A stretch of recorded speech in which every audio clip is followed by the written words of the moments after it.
Welcome back, everyone. My name is Nikki, and I work for the Center for Peace and Conflict Studies, and it is my great pleasure on our final morning, afternoon, evening of the 9th Asia Peace Practitioners Research Conference to be facilitating a conversation with Neha Sanghrajka from Kenya, currently in Mozambique. And we're going to kick off her session tonight with a video and then open it up for some discussion to hear from Neha about her incredible lessons learned as a mediator. She has experience, as I say, in Kenya and in Mozambique, but from a personal note, one of the reasons I'm so excited to be hosting this session tonight is Neha has been mentoring the CPCS Peace Process support team for some months now, and we always find our conversations with her so invigorating and inspiring. And I don't want to give away too much of what she's going to talk about tonight, but to share one highlight that I carry with me is Neha has taught me that I should never be boxed in by my identity, but look at all of the identities and the strengths on my team and how together we make up a really complex set of tools for peace processing. And I feel like this conference has also been a great way for us to put that knowledge to action. So I'm very much looking forward to Neha sharing with all of you tonight some of these pearls of wisdom that she's shared with us.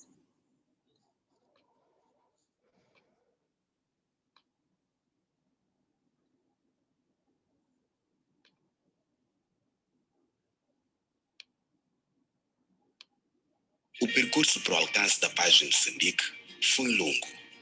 A 4 de outubro de 1992, em Roma, foi assinado pelo ex-presidente moçambicano João Sano e Afonso Dhlakama, presidente da RENAMO, o Acordo Geral de Paz.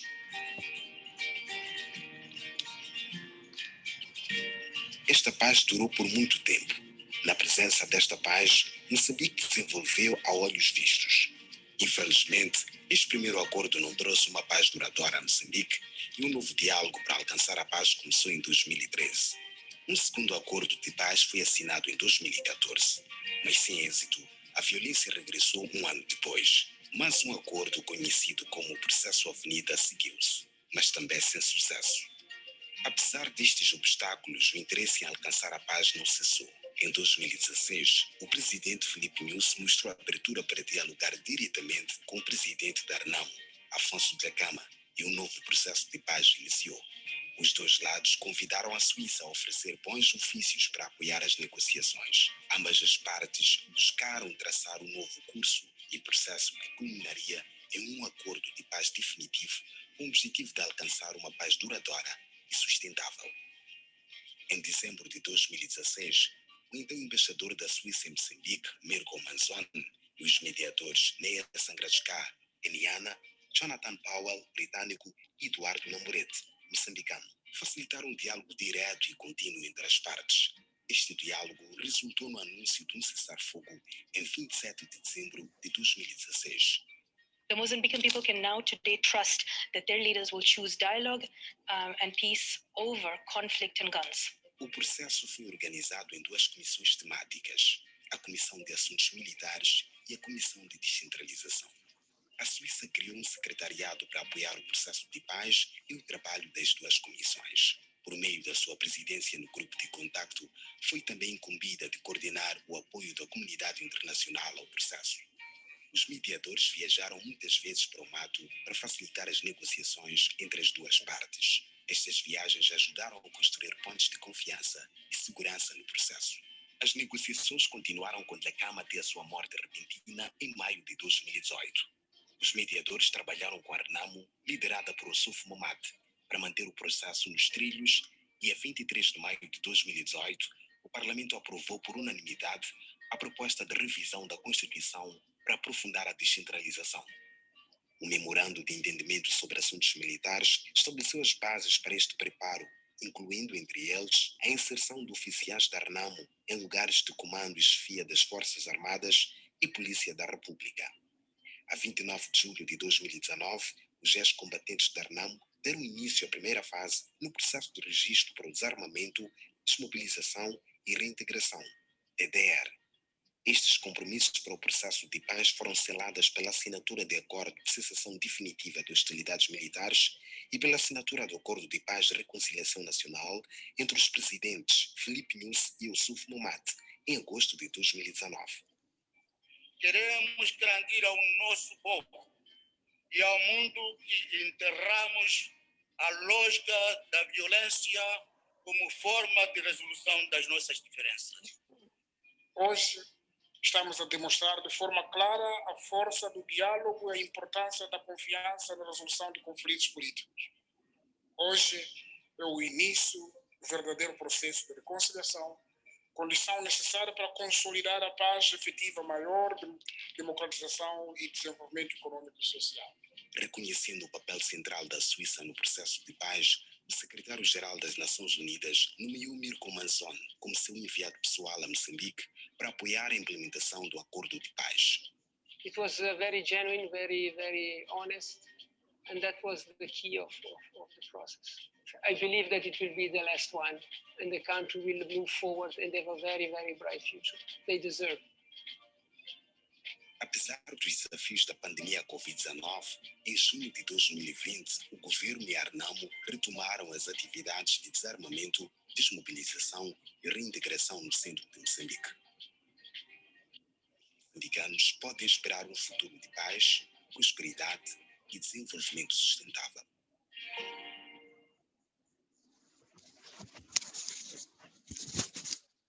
O percurso para o alcance da paz em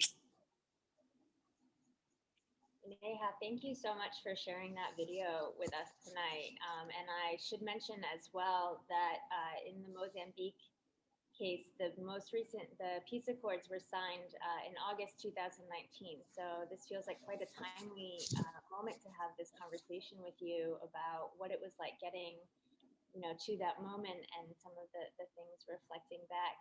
But maybe to start, you could tell us a little bit about how it is that you became involved in the peace process.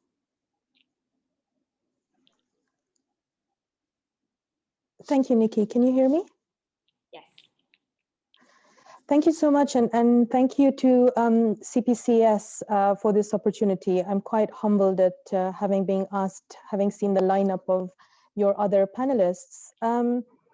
I very briefly, I was working on the Kenyan peace process, as you see in the next couple of photos, on the Kenya mediation process from 2007 for about 7 years, which was then chaired by Kofi Annan and involved Graça Machel and Benjamin Kappa.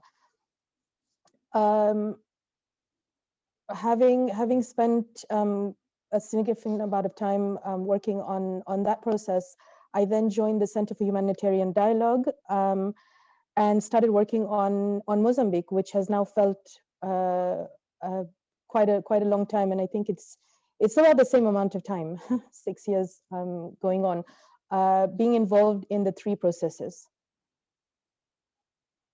which then culminated into a peace agreement, what we hope is a final peace agreement last year. Thank you. And I know that it was not the first peace process that was initiated in the case of Mozambique, but I believe the 3rd or 4th process, and you had shared with us some of the successes in terms of your mediation team. Yeah, so I just wanted to go back a little bit. I mean, watching the video was quite interesting because it kind of just shows you how, well, first, how much, one goes through, but also how far we've actually come. And that kind of perspective is really important because when you're in the moment, you lose sight of not only the past, but also the future. I just wanted to touch on a little bit of the title of this particular session, Behind-the-scenes Mediator, and what it actually means.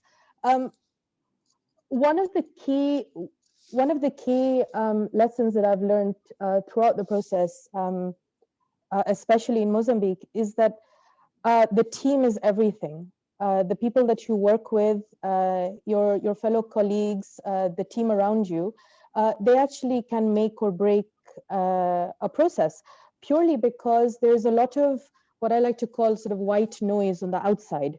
And you have to work really hard to keep your eye sort of focused on the goal, have a service mentality, and think first of the perspective of the parties. I got quite lucky, first with HD and then with this current process. And our apart from the first two, our mediation team was composed, as you saw in the video, of Mirko and Jonathan and Eduardo. Vastly different personalities, different ages, different nationalities, different ways of working. But we somehow managed to put aside everything except why we were there. And we would frequently sort of check in to make sure that the goal and the main sort of service mentality was still there. I mean, it's not easy, because people kind of forget that within a peace process, it's not about you or what you're doing. While you are very important, at the end of the day, it's the parties, and you have to always go in with the perspective of the parties. And I found that quite difficult, because there are a lot of pressures in peace processes from multiple factors. Can you maybe say a little bit more about the aspects of the team? I know you've talked a lot about the egolessness of the team, but kind of how you all worked together. Yeah, no. So, well, we all have egos. I think it's just the degree to which we express this, or how we manage it. Let's put it that way. So we, it was really difficult, because in the beginning, you kind of first have to get to know each other. You have to get to know each other's quirks. And you have to do a lot of homework beforehand on how to manage yourselves within the team, because once you go in front of the parties, you have to be united. So, for example, there have been quite a few times when we've sort of gone in, and either maybe Jonathan said something that Mirko won't agree with, or Mirko says something that I won't agree with. But at that moment, in that time, we stay silent, because at the end of the day, when you're attempting to foster an atmosphere of collaboration and peace, you don't go in with a dispute. It does not make sense. And so at the end of the day, whatever your difference is, you solve those outside, I guess, the mediation room, or outside the parties, because the one difference between people going through a conflict and people trying to help those people going through the conflict is emotion and empathy. And so the parties to the conflict, not only do they have to make concessions, they have to think rationally, they're also burdened by emotion. They're burdened by the sheer weight of, if they do not make A, B, C happen, it means more to them than it does to us. And so we have to make sure, as people going into the process, why we're going into it. Like you said, Nikki, check your ego at the door, definitely. Or if you can't check it at the door, at least manage it. And keep your eye on the bigger picture, the goal. Yeah, I remember you've talked before about how we as the mediators and we as the peace builders will never want peace the way that people who are affected by the conflict will want it. And at the end of the day, they're the ones who have to live with what ends up in the agreement. Could you speak a little bit to that? Yes, so I'd like to correct you. I've totally stolen that from one of my former bosses, Kofi Annan, and he was speaking at that time about the Syria conflict. And I remember asking him. I said, "Yeah, I remember asking him about that, and just about. I was in Geneva at the time. He was then sort of resigning from that conflict. And I remember him saying that, yeah, exactly that sentence. And I've kept it with me over the years, which is, you can never want peace more than the people themselves. So that is the number one thing to respect. You know, sometimes I've seen sort of people go in and sort of push and sort of talk down to the parties. And it's as if that they want peace and more than the protagonists or more than people that are there. And so that's something that always stays with me from then on. It's very, very easy to get lost in the minutia. It's very easy to get lost in the egos and the sort of personality clashes, personality differences, and then you bring in the competing interests. And that's where the peace processes really need sort of managing and handling. And then, you know, the biggest thing is, of course, trust. You have to trust your colleagues. You can't micromanage. You have to trust that you're all in it for the same reasons. And the day that you're not, it's time to move on. Because it isn't about making money or you know, this kind of career takes a lot of not only emotional intelligence, but because you have to manage yourself, but also it takes a lot of strength to put other people first, if that makes sense. Yeah, that does. And I think we've heard that come up in many of the conversations between yourself and our team, but certainly in the conversations over the last couple of days about how important trust is. And these next couple of pictures, if you could maybe talk about these, because I think that they really demonstrate how you built that trust. No, so these pictures, why I included them is exactly for that reason, ego. Now here I'm not talking about myself, but for example, I mean, Mirko is now was the Swiss ambassador, and then the personal, now is the personal advisor to the UN Secretary General. And we never felt like it. I mean, Jonathan is, I mean, amazingly, has been involved in so many conflicts, has had so many successes, is quite a feat. But when I was working with them in the beginning, I never actually felt that. They never treated me in any way less than a colleague. And again, we had to do quite some crazy things. You know, we had the opposition leader was in the mountains, and so every single time we needed to negotiate anything with him, we had to travel, you know, sometimes 7 hours, climb mountains, you know, have mishaps like cars getting stuck in muds. So, you know, in the end, it's attitude, it's flexibility, it's really about the people. You know, the person can actually make it fun, because in my opinion, 80% of this is not fun. It's painful.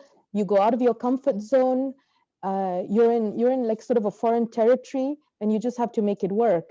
But the moments that you get an agreement, that you get some semblance of success, those are few and far between.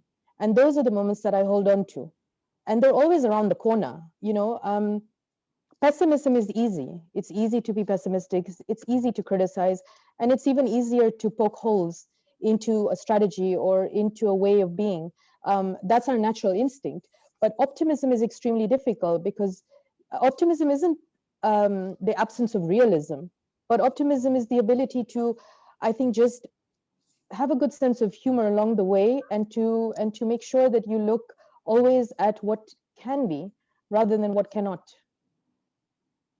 And so, yeah, I mean, I'm better suited to a shopping mall, definitely not an outdoorsy person at all. I think I found this the most painful. I mean, Jonathan and Mirko and Eduardo were fine. Mirko being a Swiss mountaineer. It was quite difficult. And then the other aspect of the three of us is that you had Jonathan, who was intermediate. I was with the Center for Humanitarian Dialogue, and I worked with Meredith, and you had her as one of your first presenters, you know, a couple of days ago.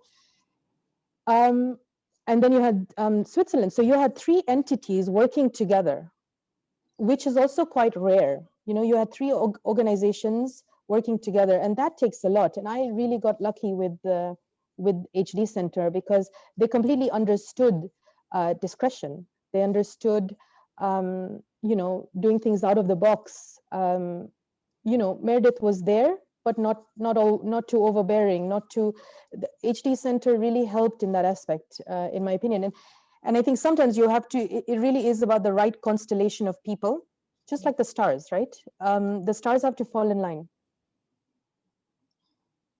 Yeah, I want to go back to something that you mentioned just a moment ago too, talking about the 80% of the work.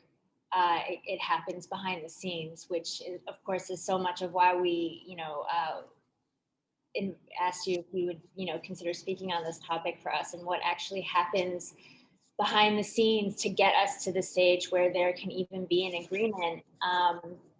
And I think certainly the way that you've traveled back and forth across Mozambique brings a whole different depth to shuttle diplomacy.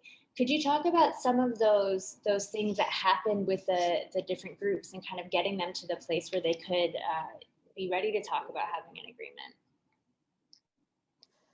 Yeah, so the one unique thing, because we already had two processes that did not lead to any lasting peace, the parties were quite reticent, and it took a long time for us to build trust, not only amongst ourselves as people, but also trust between Mozambicans and the international community. And that took a long time. And we kind of flipped the script. We decided we weren't going to, we were going to be creative and just go with the flow and do something new. So the Mozambican peace process now, it wasn't particularly designed and then implemented in a classic way. We start, you know, you have to start from where you are and move on.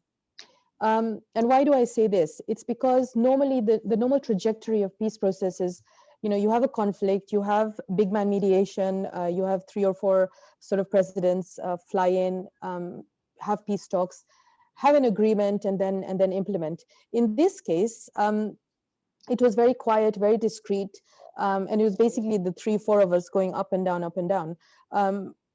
And then we would sort of like, we brought in other entities, other parties, but very discreetly and very quietly. One thing that strikes me in this way of doing things is that we actually discarded written paper. So we were at that point not interested in getting them to sign anything or commit to anything, because that wasn't the end of it. You can have, as the president at one point said, you can have a lot of people sign things all the time. The key is how to get to a place of trust, or at least enough trust where you know, you have enough, you can bring them to the signing table. So we started implementing this peace process and the peace agreement before signing the peace agreement. And why do I say that? So we would slowly, we would go back and forth, find out what the issues were: military affairs and decentralization. We would begin a process of implementing decentralization and the issue of the DDR in small spades. So small confidence building measures along the way. So one side gives in, the other side gives in, one side gives in. And this was a process of 2 years. From the end of 2016 to 2019, when the agreement was signed, and 2018, when the military agreement was signed and the decentralization was done, it was at that point that there was enough faith and trust to then last year sign an actual peace agreement. And the peace agreement is actually, if you look closely enough, it really is just a culmination of the work of 3 years. So in that way, we were implementing before actually signing, implementing along the way, testing each other. Well, the sides were testing each other in terms of how much, and once there was enough trust. And on, you know, this way is also a new way of doing things, because one, I'm not sure it's been done in that way before, but also it takes a lot of time for the parties and the leaders to be brave enough to be able to change the course of what they know is normal. To change the course of history, you have to be different. You have to do something, and you have to have enough faith in yourself, and you have to have enough faith in the process that would then allow you to go against your constituency. You know, it's not about listening to what we were saying. The issue was we had to help the two leaders answer questions from their constituencies. Because at the end of the day, no man is an island. No one can do things alone. The president had his constituency, which he had to bring along. The Renamo leader had his constituency, which he had to bring along. And the country had to move along together. So that takes time. Thank you. There's so many great points in there that I want to try to connect them all, because I think the point about how we can implement, how we can look for ways to implement, really address the grievances of the different sides ahead of having a peace agreement. I know in many places, certainly in Asia and elsewhere, there seems to be so much emphasis put on the agreement. And in one of the conversations in the last couple of days has been around whatever goes in the agreement, what happens on the ground and what's the reality of that. So I think that point of implementing aspects of, addressing aspects of the grievance while the peace negotiations are still going on is a way to show people that this is really a process that is worth trusting in and worth believing in. You mentioned also that there was a lot of kind of quiet collaboration between the three different organizations that all of you from the team were on, and also just generally how much of it happened kind of behind the scenes. So I wonder if you have some lessons learned to share with us about that kind of collaboration at the organizational level. Again, I mean, I think it's about people. We got lucky that the three of us were able to work together, but also that we understood the same, we had the same goal. And I think that's the most important thing. And then we could manage the organizational aspect of it, and we could manage that. But at the end of the day, I think what we did was to keep asking ourselves the question, why are we there? What is the purpose? And at the end of the day, it's not about us.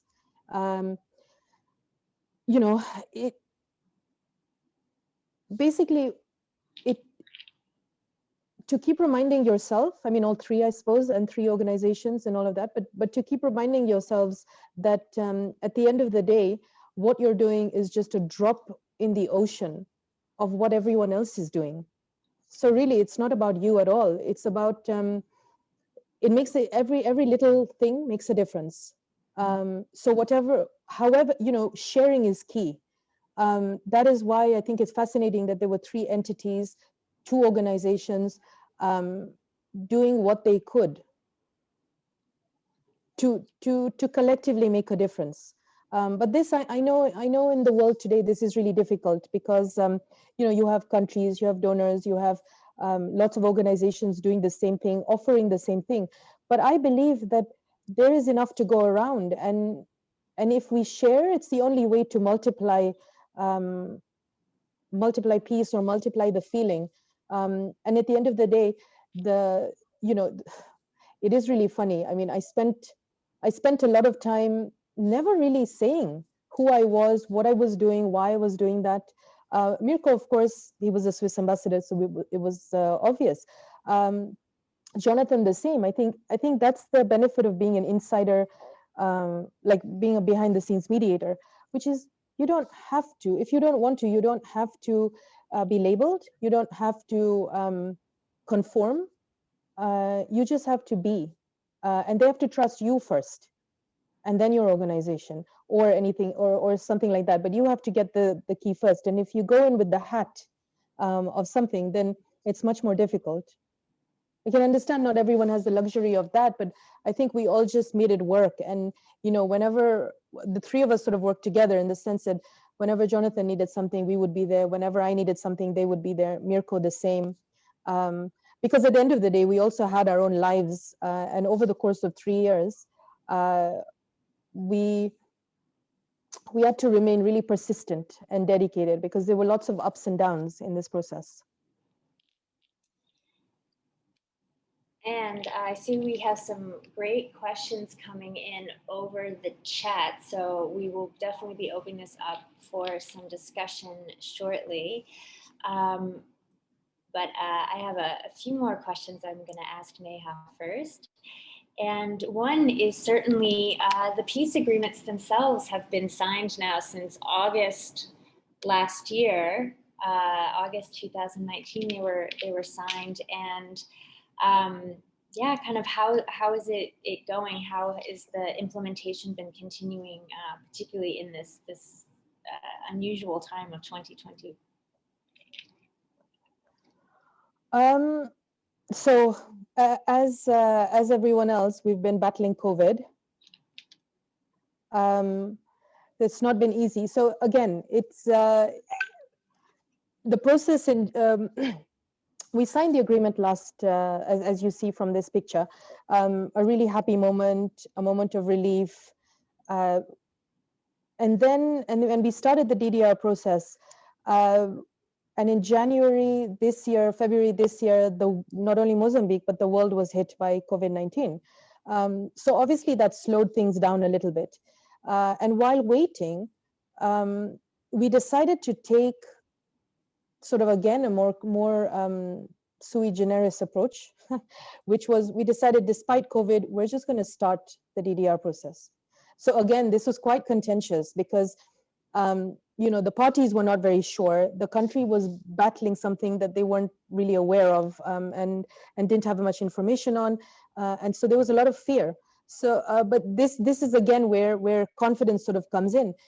To be able to sell something to someone, whether it's an idea or whatever it is, they buy the person first and the confidence first, and then the product later. So we had to be 100% sure we knew what we were doing. Now, whether we did or not is irrespective, because you do the best with what you have. So we started against all the odds to restart the DDR. We took all the precautions. We had the Ministry of Health with us, etc. But you know, there is also fear, right? You have to combat a bit of fear, because could you imagine what would have happened if we're in Maputo and these places where we're disarming and have assembly areas are out in the middle of nowhere, where probably in the capital city we have a lot of COVID cases, but back then, when we restarted the DDR in June, there wasn't COVID in some of these places. So imagine if the peace process was accused of taking COVID there. So these kind of things as well, risk mitigation, etc., we had to contend with. I can definitely say that the process is going okay. There are bumps in the road, logistics, the rain, the weather. You have an offshoot group within Renamo, which we also have to sort of manage. So there are things that come up all the time. At the end of the day, I think the key is just being persistent, moving forward, and working with empathy. And also, there are things going to come up all the time. Last year, nobody would have imagined that the world would be hit with a pandemic. But in that way, you know, I'm reminded of this quote where the river's all around you. If you fight the flow, you'll never win. So let it be your strength. You know, adjust your way around the course of the river. Don't fight it head on. So we just worked around COVID, I suppose. There's a little bit of a delay in the process and a lot of things to do. But we have, again, as I said, it's all about people. We have an amazing team. I mean, behind the scenes mediator, I'm here talking, but I could not say any of this without all the people who are actually doing the work, which you don't see. So that's also important to treasure those people, because without that, it really does take a village. There's a saying in Africa, it takes a village to raise a child. It takes a village and more to implement anything as emotional as things that affect people's lives, peace processes. Today, I can go back to Kenya but the conflict is here. It's those people that matter, and it's those people that have to go through that. That seems like the perfect moment to open up our conversation to the village of peace builders and mediators who are in the room with us tonight. So I know we've got lots of fantastic questions coming in, so I will try to get to as many of you as we can. We're going to start with Amaya, who was one of our speakers yesterday from Intermediate, and she would like to know what has surprised you the most about your experiences mediating the peace process. So what has surprised me the most regarding myself or generally? About me as a mediator of the process. So maybe you can speak to your personal side of the question. Yeah. I think the thing that surprised me the most is the kindness of people once they trust you. So why do I say that? You know, I'm kind of shy, and I don't speak Portuguese that well. So by all intents and purposes, the whole process, you know, it is very, it's very humbling for me that the parties to the conflict, that the leaders, that the people around me make an effort, just because it's one of my feelings, I guess.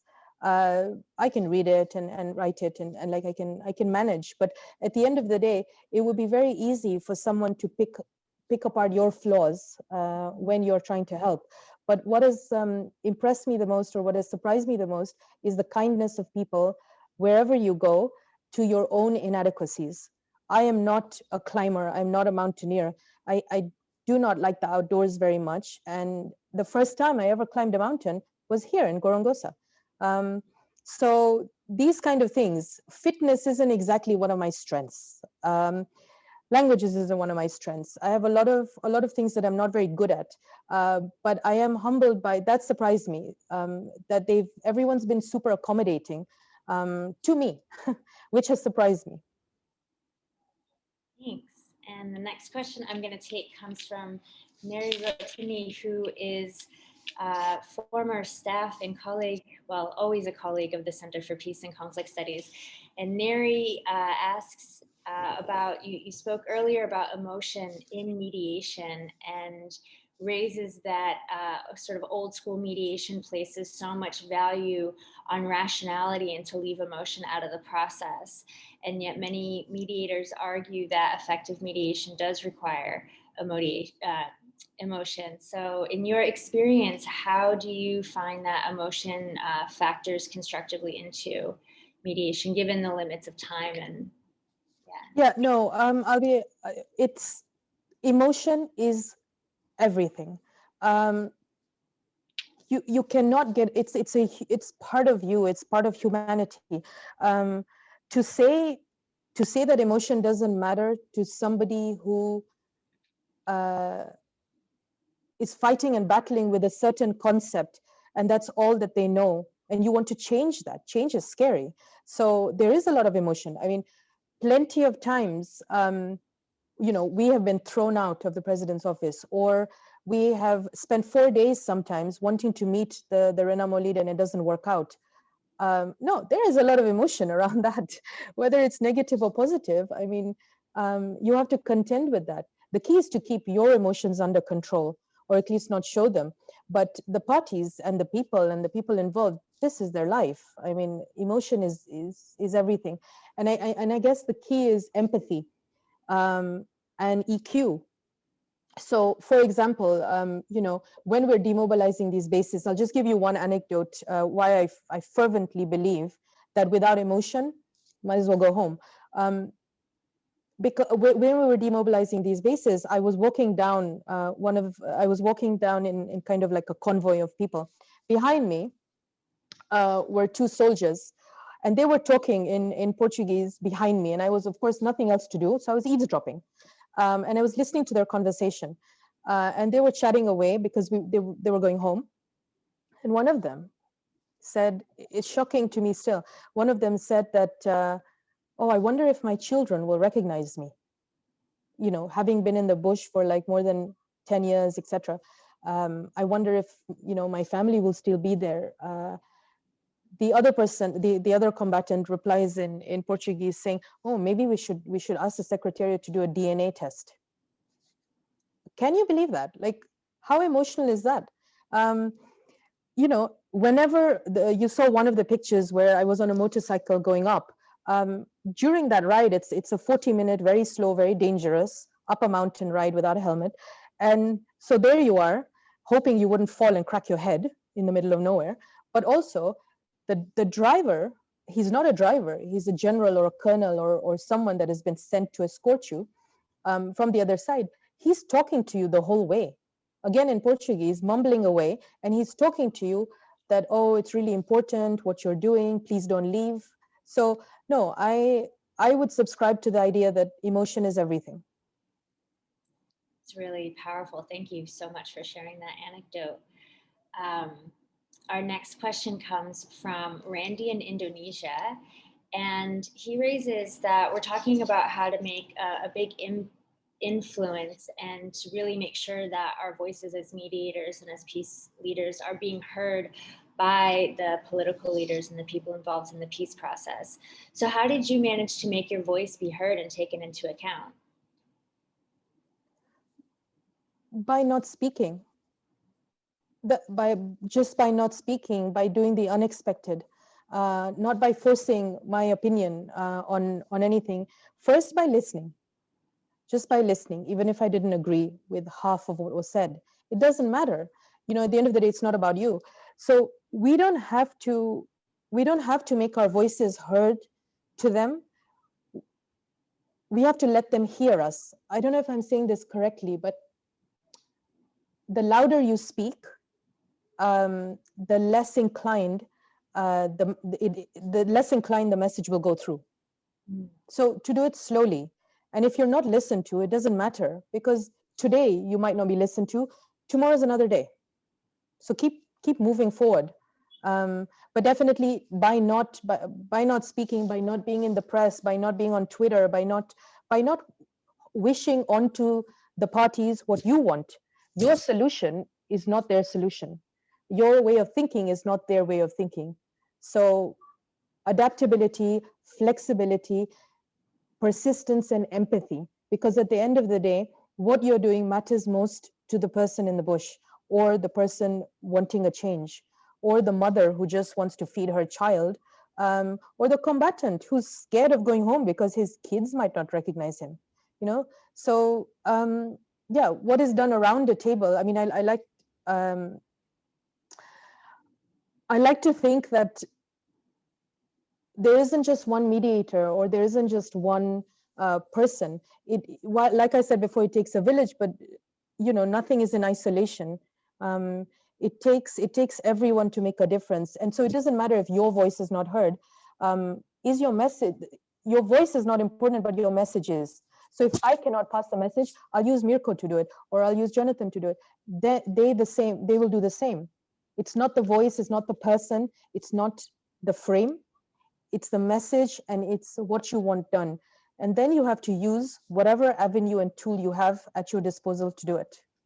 So for example, I mean, when you have people who are in the middle of nowhere, and they may not connect to you, or they have preconceived ideas about women and the role of women, my point there is not to go and teach them that women are important, or that you need to listen to me. If they're more comfortable listening to a man, fine. As I said, at the end of the day, what matters is the goal. What are we going there to do? We're going there to get ABC done. Then it doesn't matter how you get it done. That's really, I love how so much of this seems to, you know, just continue coming back to being really focused and clear about what's actually our role as the mediator, and that it's not about us and what we think the answer is, but how we can support the people who are affected by the conflict. And Mohan from Nepal, he's one of the peace leaders we work with from Nepal, asks about the mediation process being a lot about trying to bring the conflicting parties to the table. And as you say about building trust is a big part of that process. Is there anything that you can share about some of the challenges or strategies that you used in getting the different sides to the table?